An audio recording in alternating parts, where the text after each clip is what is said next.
প্রিয় দর্শক বন্ধুরা, এই মুহূর্তের জন্য মহামান্য কলকাতা হাইকোর্টের বিগ নিউজ, কার্যত নয়া নিয়োগ বিধি নিয়ে এবার কোর্টের আর্জেন্ট সংবাদ আপডেট। হঠাৎ কি জানা গেল অবশ্যই সবটা আলোচনা করবার জন্য চেষ্টা করছি।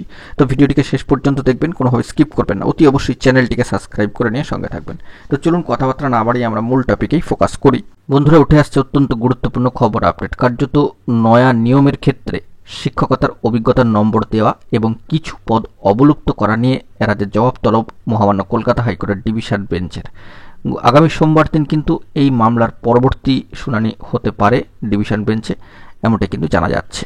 আসন্ন নিয়োগের জন্য যে বিজ্ঞপ্তি প্রকাশ করা হয়েছে তাতে শিক্ষকতার অভিজ্ঞতার জন্য নম্বর দেওয়া হয়েছে। ন্যূনতম যোগ্যতা হিসেবে প্রাপ্ত নম্বর বাড়ানো হয়েছে, শূন্য পদও বাড়ানো হয়েছে এবং এদিক থেকে এসব নিয়ে মামলা করেছেন বঞ্চিত চাকরি প্রার্থীদের যে অংশ তারা।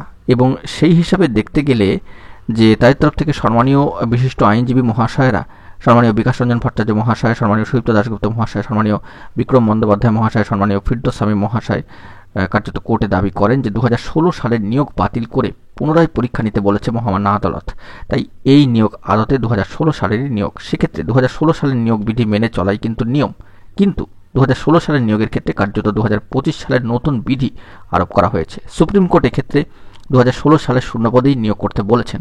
কর্মরত শিক্ষকদের কোনো অতিরিক্ত সুবিধা দেওয়ার কথাও সুপ্রিম কোর্ট বলেননি, কিন্তু নতুন বিধিতে বয়সের ছাড়, আবেদন করার ক্ষেত্রে ন্যূনতম প্রাপ্ত নম্বর ইত্যাদি নানা বিষয় কিন্তু রদবদল করা হয়েছে।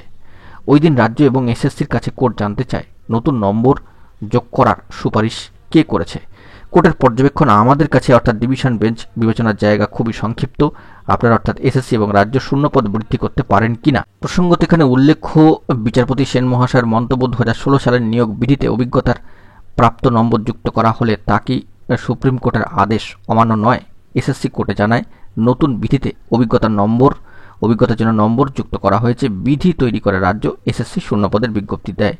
অযোগ্য হিসেবে চিহ্নিত না হওয়া শিক্ষকদের তরফ থেকে সম্মানীয় বিশিষ্ট আইনজীবী মহাশয় অনিন্দ মিত্র মহাশয় জানাচ্ছেন তার মক্কেলরা এখনও চাকরি করছেন। এই অবস্থায় এসএসসি নিয়োগ বিধি পরিবর্তন করলে সুপ্রিম কোর্টের আদেশ অমান্য হয়।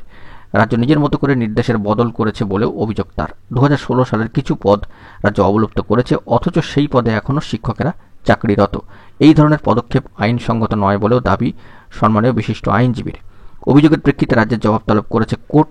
দেখা যাক বন্ধুরা এরপর পরবর্তী শুনানির দিনক্ষণে কি আপডেট উঠে আসে। এখন এটুকুই, ভালো থাকবেন, চ্যানেলটিকে সাবস্ক্রাইব করে রাখবেন জরুরি আপডেটগুলি পাওয়ার জন্য। ধন্যবাদ।